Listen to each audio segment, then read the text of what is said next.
दोस्तों, चार धाम की यात्रा जो होती है मनुष्य को पवित्र कर देती है और मोक्ष प्रदान करने वाली यात्रा मानी जाती है। दोस्तों, मनुष्य के सभी पाप नष्ट हो जाते हैं और सबसे बड़ी बात है मनुष्य जीवन और मृत्यु के चक्र से छूट जाता है। दोस्तों, चार धाम जहाँ पर स्थित हैं, कहा जाता है पृथ्वी और सूरज वहाँ पर एक आकार के हो जाते हैं। दोस्तों, आइए जानते हैं जो चार धाम की यात्रा है वो कितने प्रकार की होती है। दोस्तों, मेरे टिप्स एकदम चैनल में आपका स्वागत है। आपको जानकारी अच्छी लगे तो वीडियो को शेयर करिएगा। दोस्तों, एक यात्रा होती है चार धाम की छोटी यात्रा। उस यात्रा में हम 4 पैकेज हैं जो उत्तरांचल में स्थित हैं। यमुनोत्री सबसे पहला स्थान है, सबसे पहले वहाँ जाते हैं, यमुना जी के दर्शन करते हैं। उसके बाद गंगोत्री जी के दर्शन करते हैं, वो गंगा माता के दर्शन है जहाँ से उनका उद्गम हुआ है। और तीसरा स्थान उसके बाद है जब गंगोत्री से जल ला करके वो केदारनाथ में चढ़ाते हैं। दोस्तों, ये तीसरा स्थान है छोटी जो यात्रा होती है चार धाम की। और उसके बाद सबसे आखिर में बद्रीनाथ जी के दर्शन करते हैं और छोटी चार धाम की यात्रा पूर्ण हो जाती है। अब दोस्तों, आइए जानते हैं एक बड़ी चार धाम की यात्रा। ये बड़ी चार धाम की यात्रा है, भारत के विभिन्न स्थानों पर ये धाम स्थित हैं। दोस्तों, सबसे पहला स्थान जो है वो बद्रीनाथ जी का आता है बड़ी यात्रा में, और दूसरा दर्शन करते हैं श्री जगन्नाथ जी का, और तीसरे नंबर पर आते हैं श्री रामेश्वरम जी जो श्री राम जी के द्वारा इसकी स्थापना की गई थी, और चौथे नंबर पर आती है द्वारिका जो श्री कृष्ण जी का निवास स्थान था। दोस्तों, कहा जाता है कि चार धाम की यात्रा का एक अपना महत्व है। दोस्तों, बद्रीनाथ को 8वां वैकुंठ भी कहा जाता है। वो कहा जाता है ये सृष्टि का 8वां वैकुंठ है। दोस्तों, बद्रीनाथ के विषय में ये कहा जाता है कि यहाँ पर श्री विष्णु जी आराम करते हैं, और दोस्तों केदारनाथ में श्री शिव जी का स्थान है और श्री नारायण जी का स्थान वो श्री बद्रीनाथ में है। और दोस्तों केदारनाथ में ये माना जाता है कि वहाँ पर 2 पर्वत हैं जो नर और नारायण के नाम से जाने जाते हैं। नर और नारायण ने वहीं पर तपस्या की थी। दोस्तों, एक कथा के हिसाब से नर नारायण का जो अगला जन्म हुआ था वो श्री कृष्ण और अर्जुन के रूप में हुआ था। इसकी मैंने एक अलग वीडियो बनाई है। दोस्तों, नर और नारायण के विषय में ये भी कहा जाता है कि जो विष्णु जी के 24 अवतार थे उन्हीं में इनका भी एक स्थान था। दोस्तों, केदारनाथ के बारे में ये बताया जाते हैं कि पहले केदारनाथ का दर्शन करना चाहिए, फिर बद्रीनाथ के दर्शन करना चाहिए। दोस्तों, एक बार केदारनाथ के दर्शन जो व्यक्ति कर लेता है उसको फिर कभी गर्भ में नहीं आना पड़ता है, ऐसा शिव पुराण के हिसाब से माना जाता है। दोस्तों, केदारनाथ के बारे में कहा जाता है कि यहाँ पर से जो जल लाते हैं और उस जल का एक महत्व है, और केदारनाथ के दर्शन करने के बाद अगर जल को ग्रहण कर लेते हैं तो व्यक्ति को मोक्ष की प्राप्ति हो जाती है। दोस्तों, ऐसा ही माना जाता था पूर्व जन्म में।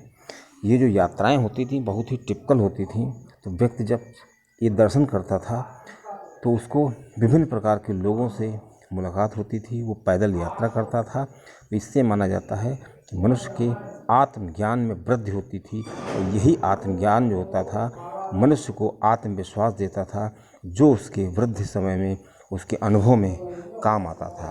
और दोस्तों, बताया जाता है जितना हम पैदल यात्रा करते हैं उतनी हमारे अंदर ऊर्जा आ जाती है और मनुष्य की आयु और उसके जो अनुभव है आरोग्यता बढ़ती है।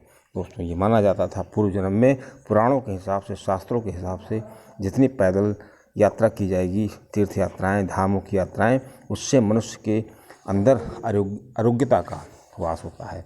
अब दोस्तों, आइए जानते हैं पहला जो चार धाम है उसके बारे में, श्री बद्रीनाथ जी के बारे में। दोस्तों, बताया जाता है ये विष्णु जी का स्थान है और ये अलकनंदा नदी के पास स्थित है। दोस्तों, श्री राम जी ने इसकी स्थापना की थी और नर और नारायण यहाँ के प्रमुख स्थल हैं। दोस्तों, ये माना जाता है कि बद्रीनाथ की यात्रा मनुष्य के जीवन में बहुत ही महत्वपूर्ण है।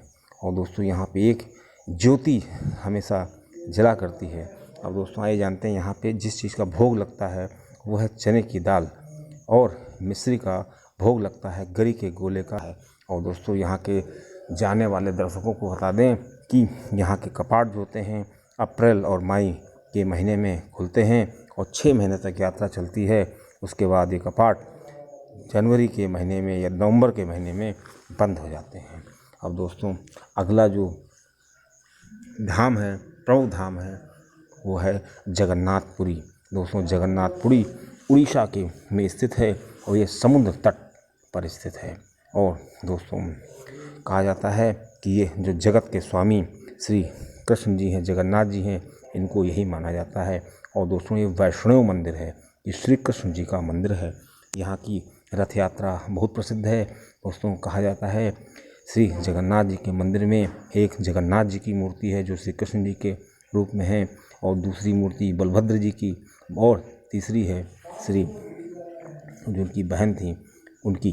दोस्तों ये तीनों मूर्तियाँ वहाँ पर हैं। और जो यात्राएं निकलती हैं वो रथ यात्रा भी जगन्नाथ जी की और श्री बलभद्र जो उनके भाई थे और इनकी बहन सुभद्रा जी की रथ यात्रा निकलती है।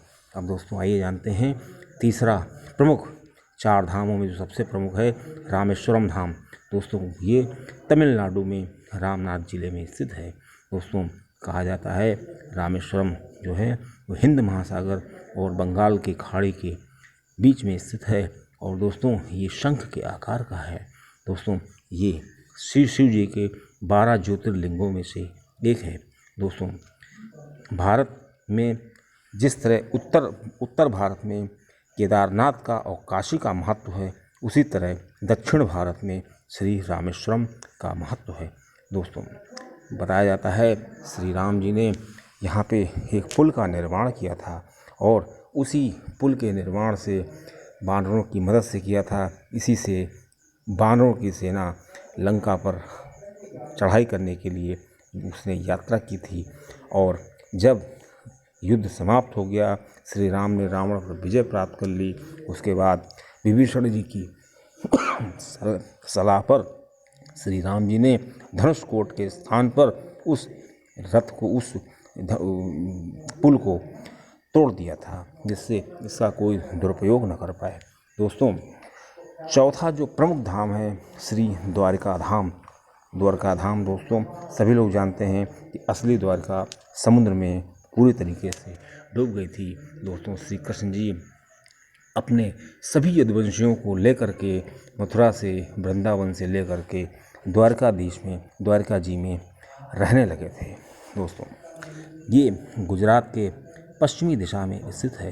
दोस्तों एक बार जब मथुरा के जितने भी यदुवंशी थे उनको श्राप लग गया था, ये कह लीजिए श्री कृष्ण